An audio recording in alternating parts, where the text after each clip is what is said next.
Johnson, what the hell are those boots? The words cut through the barracks like a rifle shot. Laughter followed, bouncing off the steel bunks and concrete walls. Private Marcus Johnson froze, standing at attention, staring dead ahead, while every eye in the room drilled into him. His boots, scuffed, cracked, handed down from a cousin, stood out like a black mark in the neat line of polished leather at the foot of each rack. You planning to show up to war dressed like a farm boy? Another recruit sneered. A few chuckled, shaking their heads. The room was heavy with that cruel silence that only breaks when somebody decides it's safe to pile on. And in that silence, Marcus swallowed hard and locked his jaw. He didn't move, didn't answer, didn't give them the satisfaction. The barracks smelled like sweat, damp canvas, and shoe polish. Recruits sat on bunks, some cleaning rifles, others writing letters, a few smirking as they watched the scene unfold. Marcus stood there 20 feet from his rack, feeling the weight of every stare. He wanted to explain, say the pay he had went straight to his little sister back home, that he couldn't afford new boots yet, but in the army, excuses were poison. Better to stay silent, take it, and keep breathing. That's when Sergeant Miller stormed in, boots pounding on the tile, campaign hat low over his brow. The room snapped to attention in a heartbeat. At ease, he barked, scanning the line of recruits like a hawk hunting mice, his eyes locked on Marcus's boots. For a moment, the sergeant's lips curled into a grin, the kind that never meant anything good. Private Johnson, Miller barked, did the Army issue you busted leather, or did you drag those out of a dumpster? Yes, Sergeant. Marcus's voice came steady, low. Yes, Sergeant? Miller stepped closer, his face inches away. Boy, do you even belong here? You think this is Sunday school? You think discipline is optional?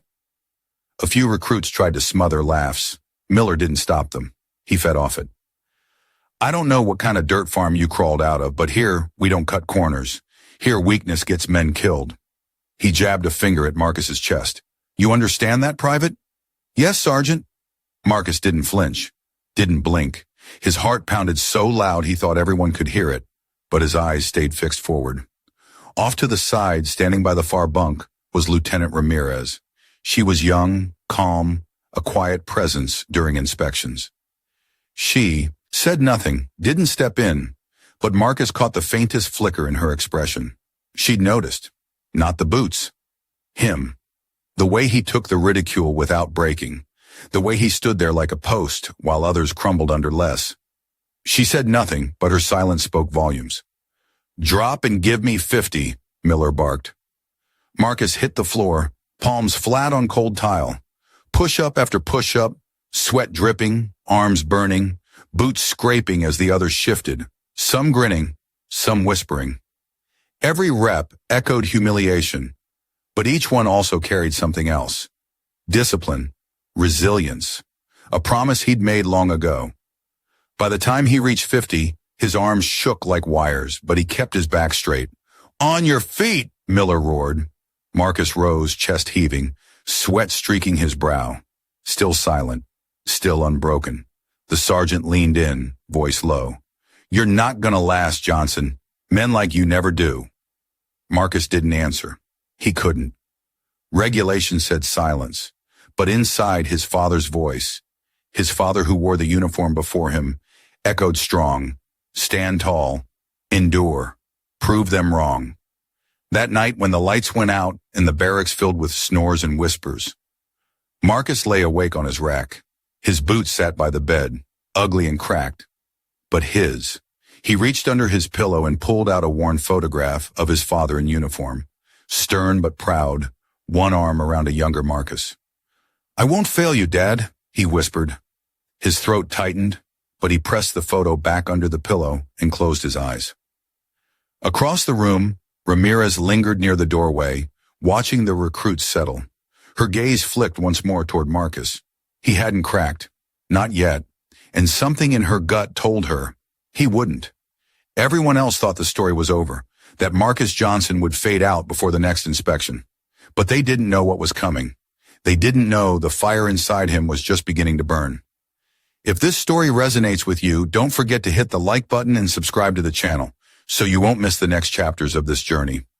Rain came down in sheets that morning, the kind that cut through your uniform and soaked you to the bone. The platoon was halfway through drills, running endless laps across the muddy field while Sergeant Miller barked from under his poncho, dry as a bone. "Move it, ladies! I've seen grandmas with hip replacements run faster than you sorry excuses." His voice carried like thunder, but his eyes kept finding Marcus Johnson. Always Johnson. Every mistake in the unit, every stumble, every crooked line, somehow pointed back to him. And when a recruit slipped in the mud, Miller didn't hesitate. "Johnson, that's on you. Another 10 laps, alone." The platoon groaned, but no one spoke up. Marcus dropped his gaze, turned, and started running through the downpour. Alone. Mud splashing with every step, lungs burning. Not a word of complaint. From the sidelines, Lieutenant Ramirez stood with her arms crossed, rain dripping off her cover, saying nothing. But Marcus felt her eyes on him. Not pity, not amusement, just watching, like she was measuring something no one else could see. By the time the unit filed into the chow hall, Marcus was still drenched. Mud streaked up his fatigues. He grabbed his tray in silence. The room was loud, filled with clattering trays and voices that echoed off steel beams. Soldiers laughed, bragged about their times, complained about sore legs. Marcus sat at the edge, his tray half empty. He picked smaller portions on purpose, stretching every meal, saving what little cash he had. His sister's rent back home meant more than seconds at the line. "Careful, Johnson," one recruit called across the table, smirking. "Don't eat too much. Boots might finally fall apart under the weight." Laughter broke out. Marcus lowered his head, poked at his food. "Hey, maybe he's saving it for his cow back home," another chimed in. "What do you feed him down there, Johnson? Corn? Scraps?" The group howled, their voices carrying, but Marcus stayed silent, chewing slowly, tasting more bitterness than food. He'd learned early, words wasted were words used against you. But not everyone laughed. Corporal Davis, sitting 2 seats down, slid half a bread roll across the table without looking up. No words, just a quiet gesture. Marcus caught it, tucked it against his tray. He didn't say thank you. He didn't have to.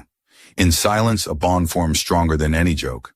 That night, when the others collapsed into their racks, Marcus stayed awake under the dim glow of the exit light. A field manual propped against his knees. He traced every line like it was scripture, memorizing tactics, learning the codes. While others snored, he whispered terms to himself, testing his memory, willing himself to be sharper. Sleep was a luxury, success wasn't, and still, no matter what he did, the whispers followed him. During inspections, when his uniform wasn't starched enough, Miller pounced. "Pathetic. You'll never survive deployment." During weapons drills, when his grouping wasn't perfect, recruits snickered. "Stick to farm work, Johnson." And every insult sank deep, leaving bruises you couldn't see. But each bruise hardened him, layering strength over weakness, steel over doubt.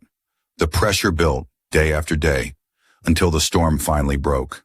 It happened during an obstacle course. Late afternoon, sky gray. The field still slick from rain. The platoon was lined up, each man pushing through walls, crawling under barbed wire, sprinting to the finish. Marcus was near the back, focused, steady. Then one recruit, Parker, one of his loudest tormentors, misstepped on the rope climb. His hands slipped, body swinging, feet scraping, until he dangled helpless, panic in his voice. I can't hold it." His boots kicked at empty air. The squad froze. No one moved. Miller didn't shout orders. He watched, waiting, maybe wanting to see what would happen. Seconds stretched long. Without thinking, Marcus sprinted forward. "Move!" he shouted, charging past 2 stunned recruits. He grabbed the rope, wrapped it around his forearm, and climbed with everything he had left. His muscles screamed, but he reached Parker, locked an arm around his harness, and braced with his legs. "I got you!" Marcus yelled. Parker's weight dragged him down, but he held, veins burning. Inch by inch, he lowered them both, mud soaking their uniforms as they hit the ground. Parker collapsed, gasping, staring at Marcus with wide eyes. Shock, gratitude, fear. The silence around them was deafening. Miller finally stepped forward, his face unreadable. "What the hell was that?" he demanded. Marcus straightened, chest heaving. "He was gonna fall, Sergeant." His voice cracked with exhaustion, but it held steady. Miller's eyes narrowed, studying him. For once, there was no insult ready on his tongue. The recruits whispered. The same voices that mocked Marcus hours ago now stared at him like they'd never seen him before. Parker, still on the ground, whispered hoarsely, You saved me." Marcus nodded once, then stepped back into line. No smile, no words, just discipline, just duty. Lieutenant Ramirez's gaze cut through the silence. Her chin lifted slightly, the smallest nod, but it spoke louder than any cheer. She'd seen everything. She knew what it meant, and in that moment the balance shifted. Not fully, not yet, but enough to leave everyone unsettled. That night the barracks were quieter. No jokes, no whispers, just the sound of boots clunking against lockers, the rustle of sheets. Marcus lay in his rack, staring at the ceiling, arms still aching. He thought of his sister, of the rent due, of his father's photo under his pillow. For the first time he let himself exhale. Just once. He had given everything he had in that moment, and for the first time, they couldn't laugh it away. The Army hadn't broken him, not yet. And though no medals were pinned, no speeches made, something had changed. A seed had been planted. Respect. Quiet, uneasy, but real. What none of them knew was that this was only the beginning. The storm that started today was about to reshape everything that came next. The air that morning felt heavy, like something was about to break. The platoon had been ordered into the field for a full-day exercise. Navigation, communication, survival. The kind of drill designed to test every weakness a soldier had. The ground was still soft from last night's storm, boots sinking into mud with every step. Sergeant Miller's voice cut through the fog. "Listen up. Today you'll either learn to act like soldiers or prove to me why you don't belong in this army. And Johnson," his eyes locked on Marcus, "try not to embarrass us again." The usual smirks spread across the ranks, but this time Marcus didn't flinch. He just kept his eyes forward. He had stopped hoping for approval. All that mattered was surviving the day. The squad split into fire teams and moved out. Their mission, navigate through dense woods, set up a comms point, and relay coordinates back to base. On paper, simple. In practice, nothing about it was simple. The radios were temperamental, soaked by the rain, the cold biting at every joint. Johnson's team dragged themselves across uneven terrain, packs heavy, weapons strapped tight. Parker, the same recruit Marcus had hauled from the rope climb, now carried himself quieter than before. He kept glancing at Marcus, almost guilty, but said nothing. Halfway through, the first problem hit. Their radio sputtered, static tearing through the signal. Corporal Davis smacked the side of it. "Dead," he muttered. The team froze. No radio meant no comms. No comms meant failure. And failure meant Miller would eat them alive. The recruits started panicking, voices rising. "What do we do?" "We're screwed." One even muttered, "Figures, Johnson's team." The words stung, but Marcus barely heard them. He crouched beside the set, hands working instinctively. His father had taught him tricks with busted gear back when all they had was a broken CB radio on the farm. He remembered every word. Strip the wire, twist it tight, ground it against metal. He worked fast, ignoring the mud soaking through his knees. "Give me a minute," he said. "Like you know what you're doing," one recruit snapped. Marcus didn't answer. He just kept working. A spark, a hiss, then the static softened. A faint voice came through. "When copy coordinates?" The recruits stared. Davis leaned in. "Holy hell, it works." For the first time, nobody laughed. Nobody mocked. The silence felt heavier than the fog. They pushed forward, confidence shaky but real. Hours later, exhaustion set in. They reached a ravine slick with rain, a rope bridge swaying above it.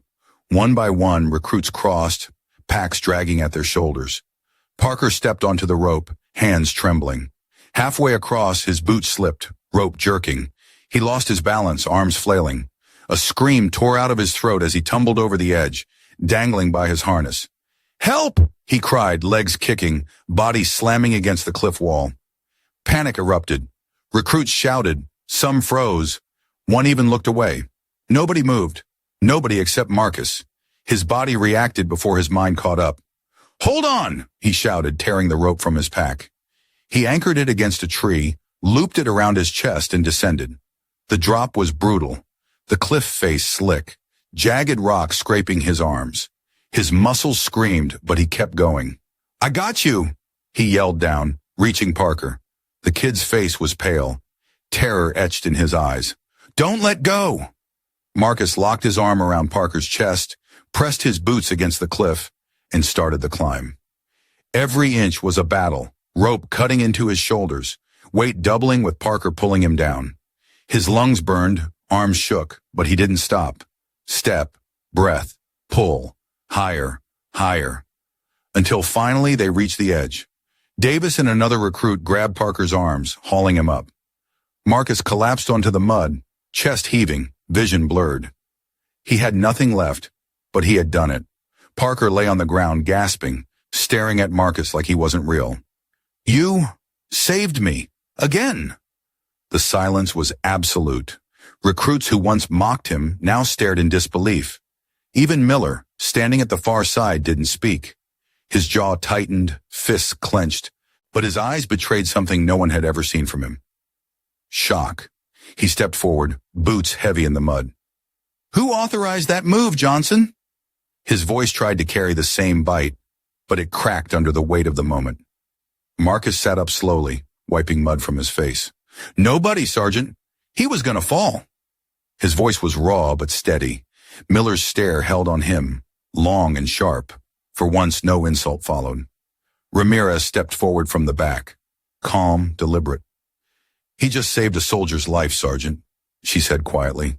Her words cut through the air like steel.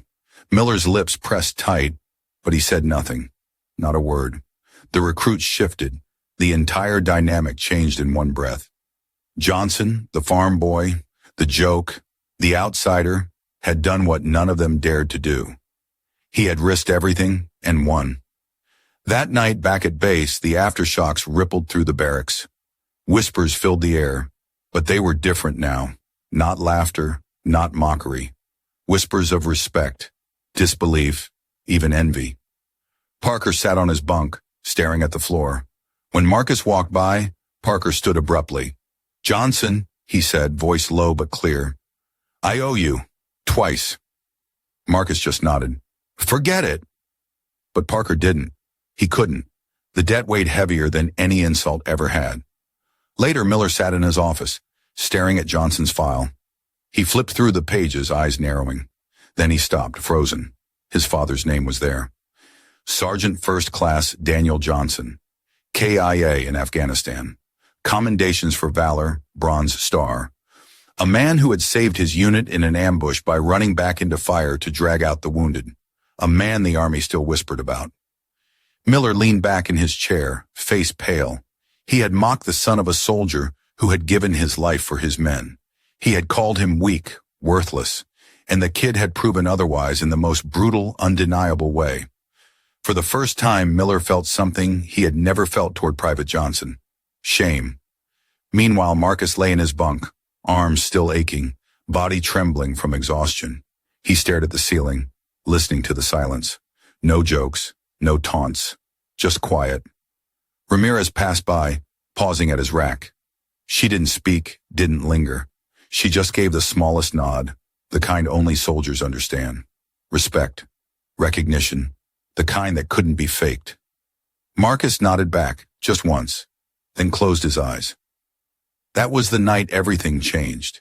The night Marcus Johnson stopped being the platoon's joke and became something else. The night a kid with cracked boots and nothing but stubborn grit turned the tide, not with words, not with rank, but with action. The kind of action that silences every critic in the room. And what none of them knew yet, what even Marcus didn't know, was that this was only the beginning. The world had just seen a glimpse of who he really was, and it would never look at him the same way again. The days after the ravine rescue felt different. The barracks, once alive with constant jokes at Marcus Johnson's expense, had fallen into an uneasy quiet. Soldiers who once mocked him now avoided eye contact, Or worse, stared too long, as if trying to figure out what they'd missed. The air was thick with unspoken regret. Marcus felt it every time he walked into the chow hall. Trays clattered, voices hushed.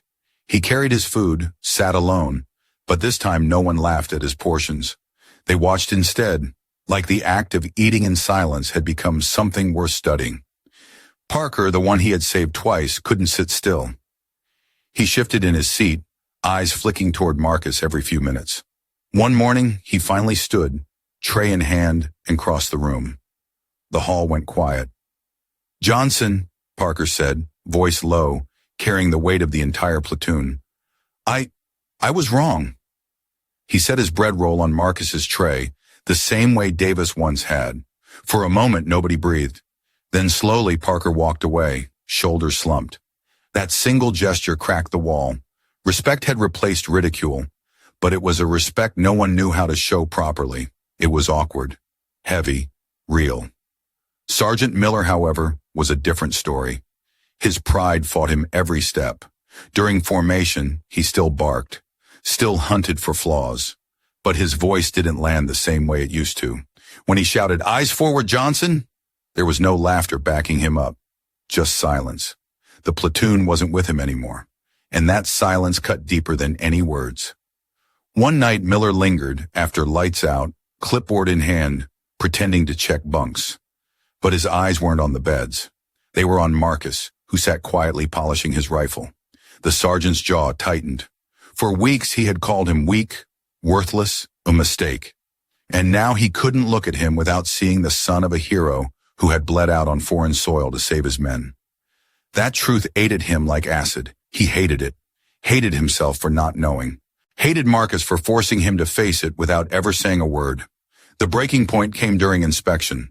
The platoon lined up, boots gleaming, rifles angled just right. Miller walked down the row barking, pointing out imaginary flaws just to remind them who held authority. Then he stopped in front of Marcus. He stared at the cracked boots, at the uniform that was clean but never crisp enough, at the steady eyes that never flinched. His voice dropped, softer than usual. "Private Johnson, step forward." The platoon tensed. Johnson stepped out, boots hitting the floor in perfect rhythm. Miller held his stare for a long time. The silence stretched. Everyone waited for the insult, the jab, the inevitable humiliation. Instead, Miller's face shifted. His jaw clenched, his eyes hard. And then, in front of the entire platoon, he gave a single sharp nod. Just that. A gesture that meant more than any words he could have spoken. The room seemed to exhale all at once. Even Johnson felt it, heavy in his chest. It wasn't an apology. It wasn't forgiveness. But it was respect, raw and reluctant. After dismissal, the platoon lingered. Davis clapped Marcus on the shoulder. "Guess the sergeant finally sees it," he muttered. Others nodded silently, some ashamed, some relieved. For the first time, Johnson wasn't walking alone. The moment of truth came later that week in the command tent. Lieutenant Ramirez called Marcus inside. The air smelled of canvas and coffee, maps spread across the table. She didn't waste words. She held out a small ribbon, the kind awarded for actions above expectation during training. "You kept your head, twice. You put your life on the line for another soldier. That matters." She pinned it quietly to his chest, the metal cold against his skin. Marcus stood straighter, swallowing hard. For months he had carried weight, humiliation, doubt. Now for the first time the army itself had recognized him. He left the tent into the cool night air. The stars stretched wide overhead, silent witnesses to everything that had happened. The barracks buzzed faintly in the distance. He walked slowly, ribbon glinting faintly in the moonlight, knowing things would never be the same. Inside, Parker sat waiting at his bunk. When Marcus passed, Parker spoke, not loudly but loud enough. "You're the reason I'm still here. You'll never hear me say another word against you." His voice cracked, honest, stripped of pride. Marcus nodded once, no smile, no gloating, just the same quiet strength that had carried him this far. And for the first time since stepping onto that base, he felt the tide had turned. The insults, the ridicule, the long nights of being the target, They hadn't broken him. They had forged him. But the journey wasn't finished. Everyone sensed it. The silence in the barracks, the glances during chow, the weight of Miller's stare. They were just the beginning. Something bigger was waiting. Something that would test not just Marcus Johnson, but everyone around him. And when it came, no one doubted anymore. He wouldn't be the one to fall. The last week of training felt different, like the whole base was holding its breath. Every recruit knew graduation was close, but it wasn't the ceremonies anyone cared about. It was who you had become in the eyes of your unit. And for Marcus Johnson, the kid with cracked boots and quiet eyes, the shift was undeniable. He felt it in the way men stepped aside when he walked through the chow hall. He heard it in the silence where laughter used to be. But respect in the Army doesn't come with speeches. It comes with moments. And his moment was about to arrive. It happened during morning formation. The air was crisp, breath clouding in front of every face as the platoon stood in perfect rows. Sergeant Miller barked orders like always, voice cutting through the cold. But today was different. Today he stopped in front of Marcus. For a long time, he said nothing, just stared. The platoon stiffened, waiting for the jab, the insult, the reminder of who had power. Instead, Miller did something no one expected. Slowly, sharply, he raised his hand and saluted. The sound of his arm snapping into place echoed louder than a gunshot. The entire line froze. No one breathed. A drill sergeant saluting a private? It was unheard of, a break in the unwritten order of things. But Miller didn't lower his hand. His face was hard, but his eyes carried something heavier. Respect. Reluctant, maybe, but real. Marcus, stunned, returned the salute, his own hand trembling slightly as it rose. The moment stretched long, an entire history of humiliation and struggle flipped on its head in silence. And when Miller finally dropped his arm, the platoon erupted, not with noise, but with a wave of stillness that meant more. Every recruit stood straighter. The balance had shifted forever. Later that night, back in the barracks, the air felt lighter. Soldiers moved quieter, more thoughtful. Parker, sitting on his bunk, broke the silence. "Johnson," he said, his voice steady this time, "if you hadn't been there, I wouldn't be here." The words hung heavy in the room. Marcus looked at him, nodded once, and replied, "We're all here for each other. That's the only way it works. Simple, direct, true." For the first time, nobody rolled their eyes. Nobody snickered. They all just listened. When lights went out, Marcus lay awake, staring at the ceiling. He reached under his pillow, pulled out the worn photo of his father, and held it in the faint glow of the exit light. "I made it, Dad," he whispered. "I didn't break." His throat tightened, but there was no weakness in it. Just pride. A quiet kind. The kind that doesn't need an audience. The next morning, as the flag rose over the base, Marcus stood in formation with his platoon. The ribbon pinned to his chest caught the early sunlight, glinting faintly. He didn't smile, didn't boast. He just stood steady, shoulders square, part of something larger than himself. And in that silence, surrounded by men who once doubted him, Marcus Johnson knew the truth. Honor isn't handed down. It's earned through sacrifice, through resilience, through refusing to bend when the world pushes hardest. And from that day forward, nobody in that unit ever looked at him the same way again. The flag rippled high above the base, the morning wind cutting sharp across the formation. Marcus Johnson stood steady in his row, shoulders square, boots planted firm in the dirt. Around him, the platoon was silent, eyes forward, every man knowing something had shifted forever. And then, from the corner of his vision, Marcus caught it, Sergeant Miller's eyes fixed on him, not with disdain this time, but with something heavier. The sergeant gave the smallest nod, just once. No words, no ceremony, just respect. In that moment, beneath the rising colors of the nation, Marcus didn't need applause or speeches. The salute had been given. The nod had been earned. The silence said it all. That image should stay with us. The boy mocked for his cracked boots. The recruit dismissed as weak, now standing tall with dignity no one could take away. Because that's the truth of military life. You're tested, broken down, pushed past your limits. Sometimes the world looks at you and sees less, But what matters is how you stand when the weight bears down. What matters is whether you choose silence or strength, bitterness or brotherhood. Marcus chose sacrifice, and in the end, he found honor. There's a saying we all know, actions speak louder than words. Marcus proved it. He didn't argue. He didn't beg. He endured. And by enduring, he earned the one thing no rank can give, a place of respect. The Army teaches us that what doesn't kill you makes you stronger, but more than that, it teaches us that we rise or fall together. Brotherhood, loyalty, honor, that's what lasts. If this story spoke to you, share your thoughts below. Let us hear your voice. Hit the like button if you felt the weight of this journey, and subscribe so you won't miss the next story of resilience and redemption. Until then, stand tall, stay strong, and remember, you're never alone in this fight.